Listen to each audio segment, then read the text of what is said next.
Luis Alva Castro tiene posibilidades, obviamente, si la mayoría de la célula parlamentaria, que se reúne el 15 para determinar quién es el candidato a la presidencia, reconviene su decisión, obviamente que está habilitado. Pero no olviden que hay 4 o 5 candidatos. Y a lo que nos vamos a someter es a la decisión de la mayoría de la célula.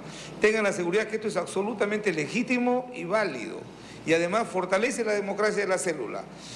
El que designe mayoritariamente la célula, a partir de ese día será el que pueda autorizarnos a iniciar la negociación para conformar una mesa multipartidaria para dirigir el Congreso. Y quiero decirle algo al país.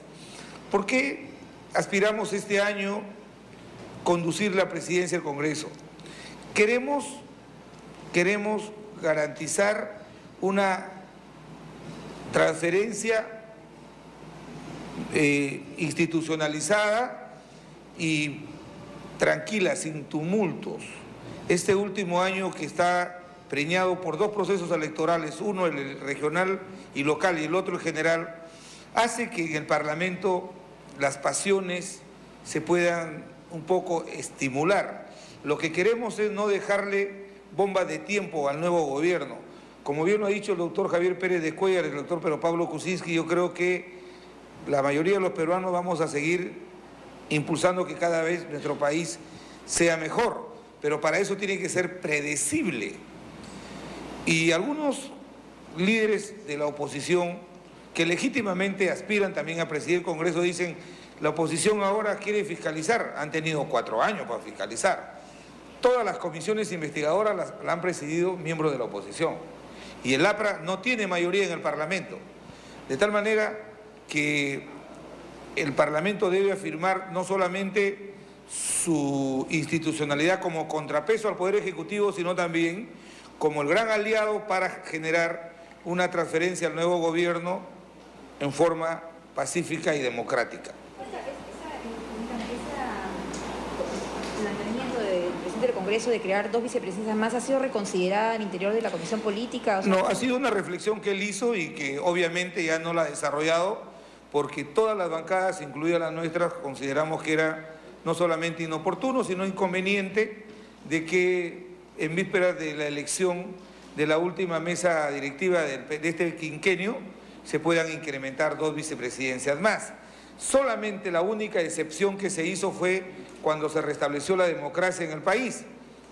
Pero yo creo que, ha sido presidente del Congreso, yo creo que es más que suficiente tener 3 vicepresidencias para poder administrar el Parlamento. Premier, el expresidente del gabinete, Pedro Pablo Kuczynski, ha señalado de que si él se hubiese enterado de que el decreto 030 de 2005 beneficiaría en gran parte a Lori Berenson, él jamás hubiese firmado ese decreto. ¿Cómo es posible de que nadie haya tocado el tema de Lori Berenson cuando se estudió este decreto? Bueno, no solamente esta sentencia, si ustedes revisan, en el quinquenio pasado la defensa del Estado ante la Corte estuvo muy relajada, nos han ganado casi por goleada y los montos que el Estado peruano está obligado a pagar por estas resoluciones que son vinculantes son, la verdad, son lesivos a los intereses del país. Y en ese sentido, nuestros procuradores actualmente están instruidos para ir a la Corte, así como la Corte nos obliga a pagar a los familiares de los terroristas o a los terroristas. También queremos advertirle que hay muchos terroristas que han salido liberados y no han pagado las indemnizaciones a las que están obligados por haber matado a gente indefensa y gente inocente. De tal manera que nosotros vamos a dar la pelea en la Corte Interamericana, porque yo creo que resulta una paradoja. O sea, a los terroristas y a los familiares de los terroristas les tenemos que pagar en dólares, indemnizaciones. Y ellos no honran con el pago de las indemnizaciones a los familiares de víctimas inocentes que cayeron en manos de esta horda criminal. Premier, una consulta. ¿Cuál es su posición respecto al pedido del presidente Alan García para que se fiscalice, Contraloría fiscalice al Congreso de la República, para que fiscalice al Banco Central de Reserva y Ministerio de Defensa? En primer lugar, absolutamente de acuerdo. Estamos terminando en el Consejo de Ministros de hacer el proyecto de ley. No pueden haber islas todas las instituciones que manejan recursos públicos no pueden estar exceptuadas del control, y la autoridad que por mandato de la Constitución está legitimada para fiscalizar el adecuado manejo de los recursos públicos es el Sistema Nacional de Control en la cabeza del Contralor General de la República.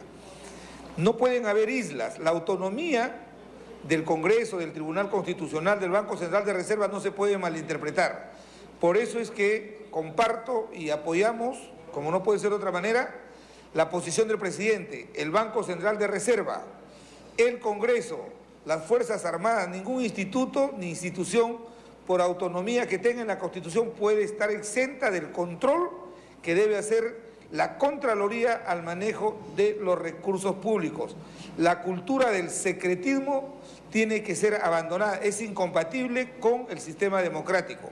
Por eso es que vamos a enviar el proyecto al Congreso, y yo tengo la seguridad que una de las primeras normas que el nuevo periodo legislativo apruebe será la de restablecer la facultad irrestricta que tenga la Contraloría General para poder fiscalizar el adecuado manejo de los recursos públicos de todas las instituciones. Ministro, en todo caso, ¿por qué ahora se manda ese proyecto de ley, o se va a mandar ese proyecto de ley subsanando esos errores, si hace unos meses el Poder Ejecutivo envió otro proyecto de ley excluyendo a varias entidades públicas? Y además en el Congreso de la República el señor Sumaeta, el congresista Sumaeta, planteó otra adición a este proyecto de ley que excluyó a muchos organismos más.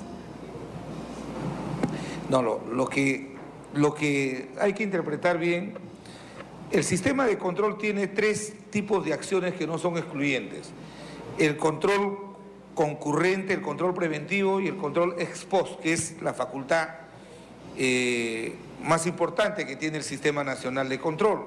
Lo que nosotros hemos hecho es exonerar algunos proyectos que hemos priorizado en un decreto de urgencia para que el control preventivo se pueda llevar en la etapa del control ex post, pero de ninguna manera licenciar alguna institución para que no sea controlada. El proyecto de todo el Ejecutivo exoneraba a defensa, a policía,